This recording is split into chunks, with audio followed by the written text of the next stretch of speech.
Militer Rusia merilis rekaman pembebasan pemukiman Novitrud di Donetsk, 26 Desember 2024.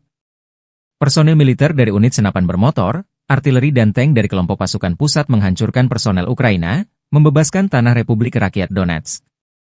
Kelompok penyerang selangkah demi selangkah melumpuhkan musuh dari daerah berpenduduk dan posisi yang dibentengi, merebut senjata musuh dan menawan angkatan bersenjata Ukraina. Dalam rekaman, personel Rusia menghancurkan bangunan yang disebut sebagai pos komando musuh di wilayah tersebut. Konflik Rusia-Ukraina memasuki hari ke-1, 036 belum ada tanda-tanda kesepakatan damai dua kubu.